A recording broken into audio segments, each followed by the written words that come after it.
Details చూద్దాం. సాధ్యం కాని హామీలతో చంద్రబాబు నాయుడు మరోసారి మీ ముందుకు వస్తున్నారని వైసీపీ అధినేత జగన్ అన్నారు.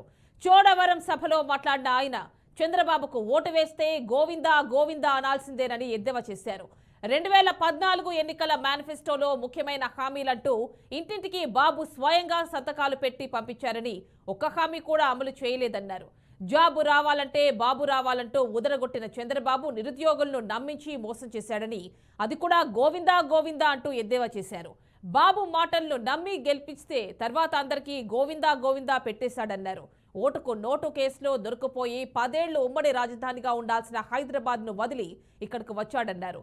ప్రత్యేక హోదా ఏమైంది, గోవిందా గోవిందా అంటూ ప్యాకేజ్ అంటూ జైకొట్టాడన్నారు. విశాఖను అభివృద్ధి చేస్తానని చెప్పి గోవిందా చెప్పేశాడని విమర్శించారు. సూపర్ 6 అని సూపర్ 7 అంటూ మళ్లీ వస్తున్నాడని, నమ్మితే కొండ చిలువ నోట్లో తలకాయ పెట్టినట్లే అవుతుందని అన్నారు. ముఖ్యమైన హామీలంటూ ఇచ్చిన ఇంకొక హామీ, ప్రతి పేదవాడికి 3 సెంట్ల స్థలం కట్టుకునేందుకు పక్కా ఇల్లు అన్నాడు. నా అక్క చెల్లెమ్మలు ఈ మాట నమ్మారు, నా అక్క చెల్లెమ్మల కుటుంబాలు ఈ మాట నమ్మారు. నమ్మి 2014 ఎన్నికల్లో ఇదే పెద్ద మనిషి చంద్రబాబు నాయుడు గారికి ఓటు వేస్తే ఏమైంది? మళ్ళా ఏమైందక్క? తర్వాత ఏమైందన్న? తర్వాత గోవిందా గోవిందా. 10 ఏళ్ళు ఉమ్మడి రాజధానిగా ఉండాల్సింది బాబు వచ్చాక ఏమైంది? ఓటుకు కోట్లు కేసులో అడ్డగోలుగా దొరికిపోయి మన ఉమ్మడి రాజధాని గోవిందా గోవిందా.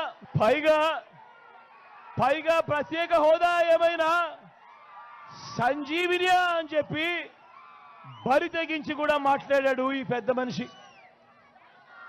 ప్రత్యేక ప్యాకేజీ గోవిందా, విభజన హామీలు గోవిందా, సింగపూర్కు మించిన రాజధాని అన్నాడు ఇదే పెద్ద మనిషి చంద్రబాబు నాయుడు. పక్కనే అన్ని హంగులతో కనిపిస్తా ఉన్న వైజాగ్ను వదిలేశాడు. సింగపూర్కు మించి రాజధాని అన్న ఈ వ్యక్తి మన విశాఖపట్నం పక్కనే కనిపిస్తా ఉన్నా కూడా అన్ని హంగులతో ఆ విశాఖపట్నాన్ని వదిలేశాడు. పోనీ ఆ గ్రాఫిక్స్ రాజధాని ఏమైంది అనంటే అది కూడా గోవిందా గోవిందా. ఇదే పెద్ద మనిషి చంద్రబాబు నాయుడు గారు